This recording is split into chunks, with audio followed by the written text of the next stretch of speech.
Olá pessoal, estamos iniciando a disciplina de Economia Política Internacional da Energia. Eu ia dizer boa noite para vocês, porque para mim já agora é noite, mas também poderia ser bom dia ou boa tarde, porque esse vídeo, assim como todos os que eu vou postar, né, ao longo desses 3 meses em que vamos conviver juntos, esses vídeos vão poder ser assistidos de manhã, de tarde, enfim, no fim de semana, né, a qualquer momento. Né? É um vídeo, né, uma aula assíncrona, né, como serão todas as nossas aulas. Né? O que traz algum prejuízo do ponto de vista da interatividade, né, mas facilita muito do ponto de vista prático, né, do acesso de vocês às aulas. Né. Nesse primeiro vídeo que eu estou mandando para vocês, eu quero fazer uma apresentação bastante rápida, né, da importância da disciplina. Né. Economia Política Internacional da Energia lida com uma dimensão fundamental das relações internacionais, que é a dimensão energética. A energia, se a gente vai olhar com atenção, né, o campo da economia internacional, o campo da política internacional, né, o campo da geopolítica, né, a geopolítica que trata, né, dos conflitos políticos internacionais relacionados com a posição geográfica, com o território, né, a gente encontra a manifestação dessa importância da energia de diferentes maneiras. Né? Por exemplo, os conflitos internacionais, só para falar de um aspecto, né, observem a posição especial do Oriente Médio, quantas guerras, né, ocorreram no Oriente Médio nesses últimos 40 ou 50 anos e quantas guerras continuam ocorrendo. Né?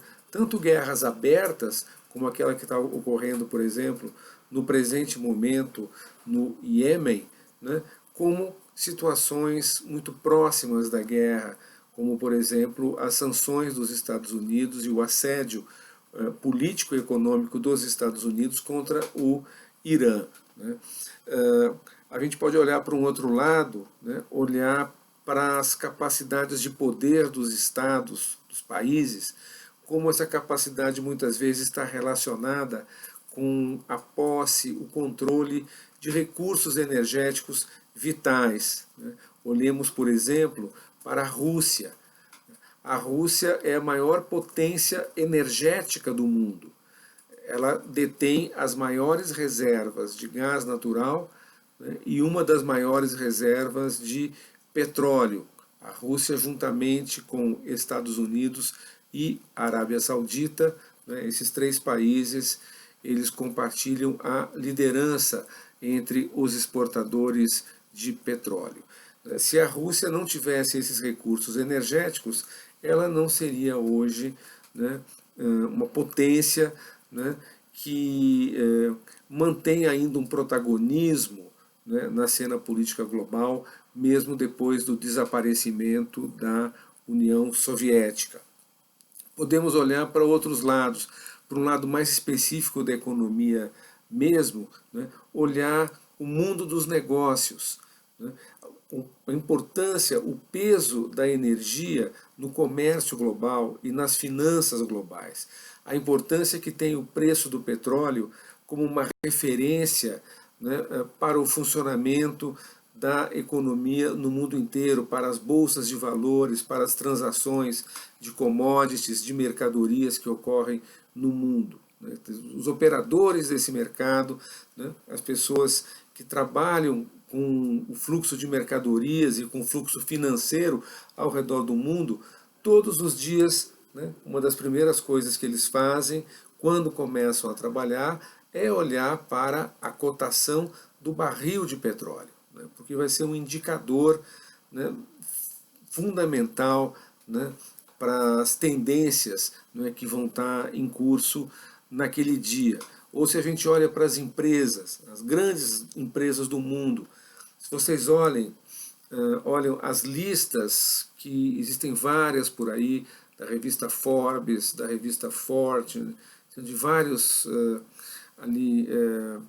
publicações, né, do mundo dos negócios, que tem aquelas listas das maiores empresas do mundo, né, a gente vai ver que entre as maiores empresas, né, há uma presença extremamente significativa de empresas petrolíferas, né, empresas privadas, grandes multinacionais, como a Exxon nos Estados Unidos, a Chevron também dos Estados Unidos, a BP do Reino Unido, a Shell, nossa conhecida pelos postos de gasolina, a Shell, que é uma empresa anglo-holandesa, a empresa francesa Total, enfim, tantas outras, e também empresas estatais, como a Gazprom da Rússia, como a Saudi Aramco da Arábia Saudita, né? Até alguns anos atrás tínhamos a Petrobras entre as grandes empresas do mundo.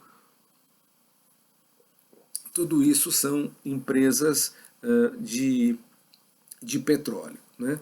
E para dar mais uma dimensão, né, desse assunto, não podemos deixar de falar disso, a dimensão ambiental. Quando se fala dos acordos para o controle das mudanças climáticas, para a busca da redução das emissões de CO2, né, dos gases que são os responsáveis pela catástrofe ambiental que nós estamos vivendo no planeta, a gente não pode perder de vista a relação, né, que esses gases poluentes têm com o consumo de energia, especialmente o consumo de combustíveis fósseis, entre os combustíveis fósseis, principalmente o petróleo e o carvão, né? Então a gente está falando de energia, a gente está falando não só de política e de economia, mas estamos falando também, né, de meio ambiente.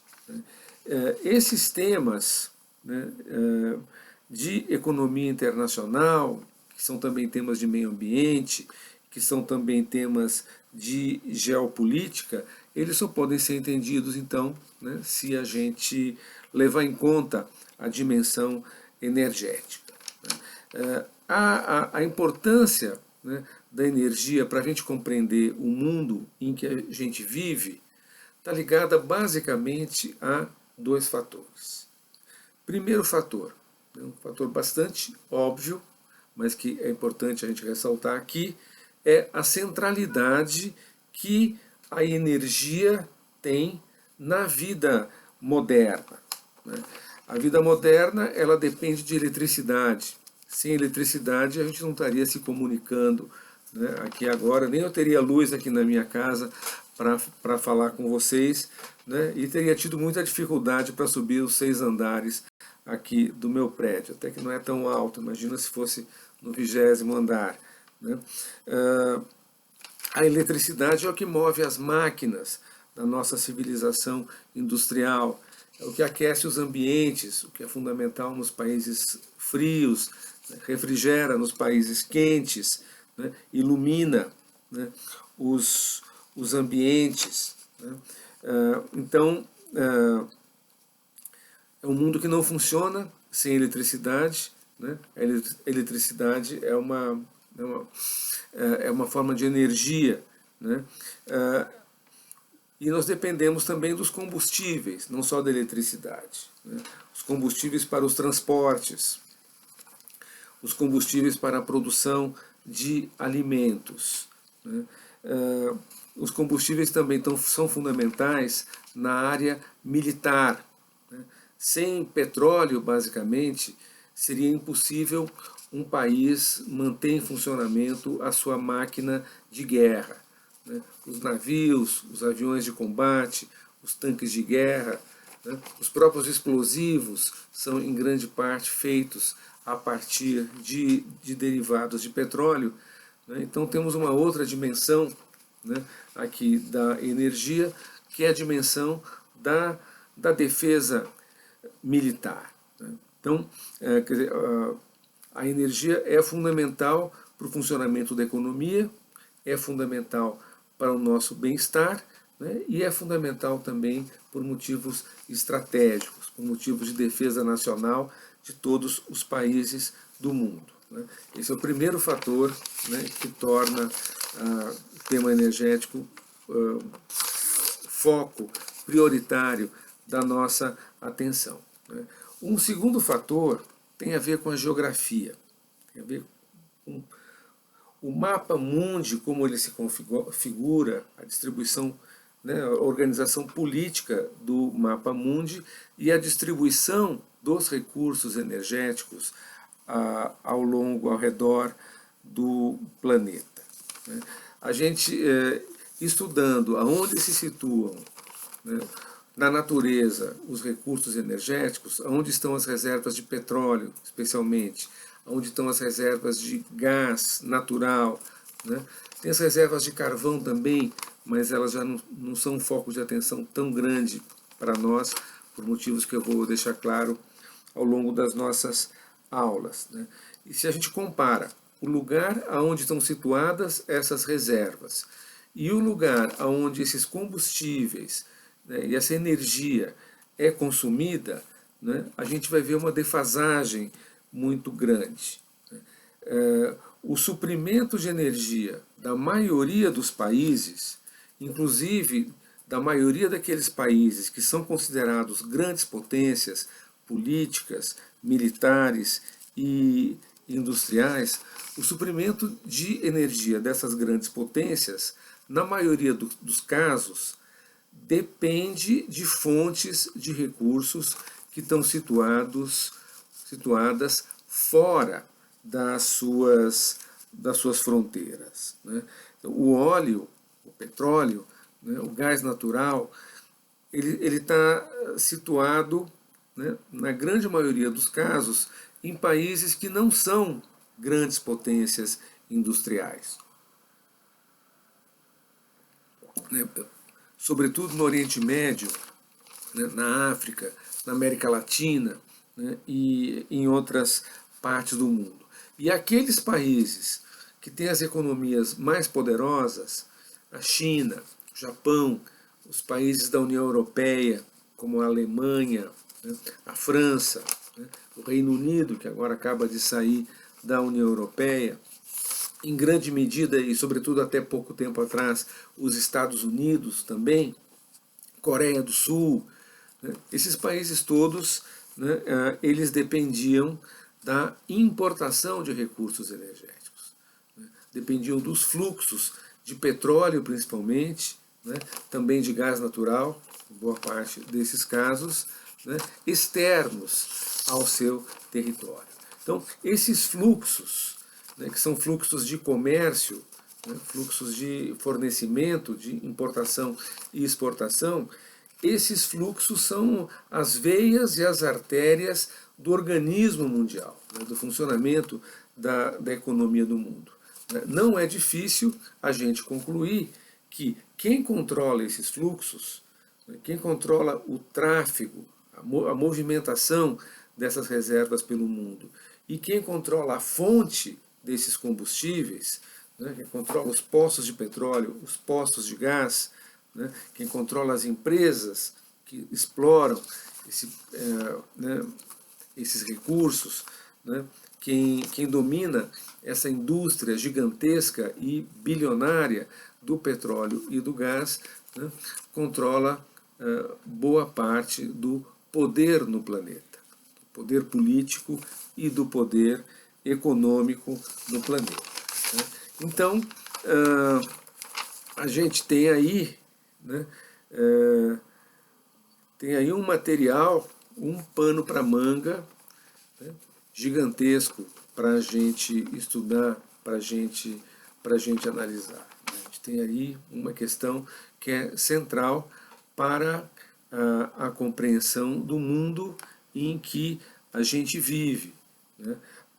Para a gente entender o que é a economia global, o quanto que a economia do mundo, né, depende do fluxo, né, de petróleo principalmente, né, e de gás natural.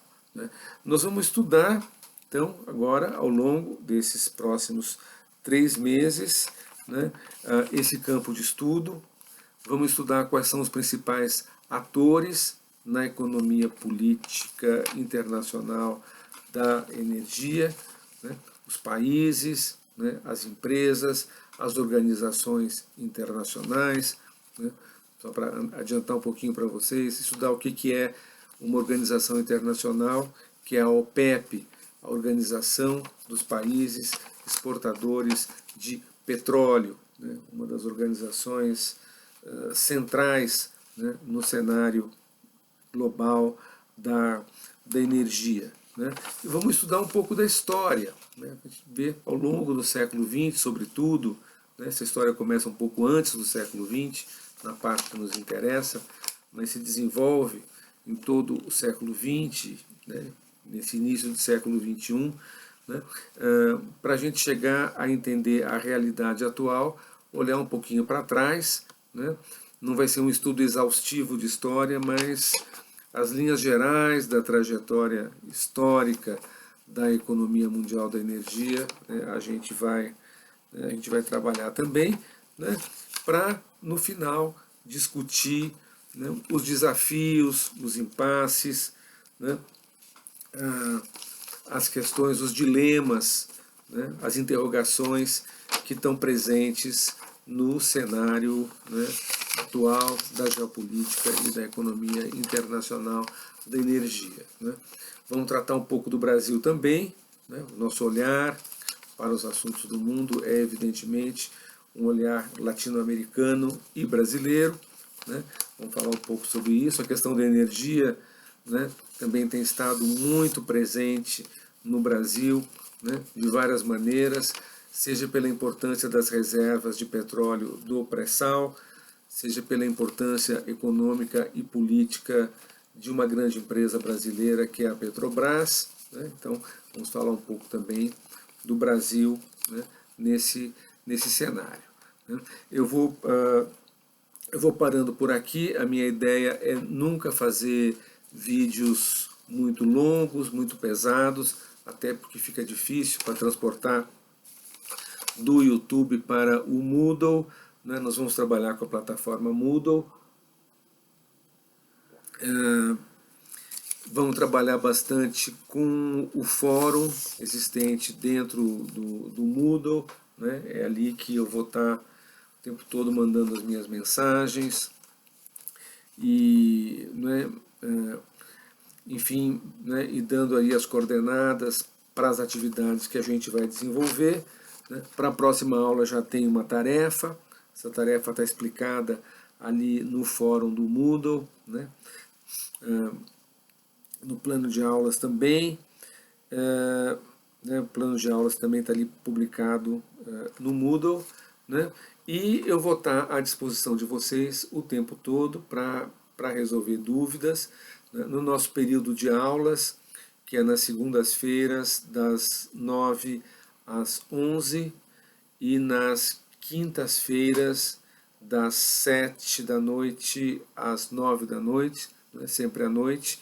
Eu vou estar online, então quem se manifestar no fórum durante esses horários, né, vai ter uma resposta ali imediata, mas o fórum vai ficar sempre aberto, vocês podem utilizá-lo a qualquer hora, qualquer dia, né, e eu também ao longo da semana vou o tempo todo, né, com alguma frequência, abrindo o fórum e respondendo as manifestações de vocês, né, e dando ali o meu recado. Tá? Então é isso para esse papo inicial. Né? Fico aguardando então os retornos de vocês para a gente começar né, a se comunicar, a trabalhar juntos. Não precisam ser tímidos, eu também sou tímido, mas estou aqui, né, dando uma de youtuber, né, conversando com vocês. E então é isso, gente. Então vamos desejar boa sorte para nós, saúde para nós, para nossas famílias, vamos todos nos cuidar. Né? Essa pandemia, né, continua, embora tenha já não estamos mais no auge, mas, né, continua matando, continua causando um estrago danado, temos que continuar nos cuidando, né? E não podemos parar de trabalhar, né? Vamos ali em frente. Então, abraços a todos e ficamos em contato.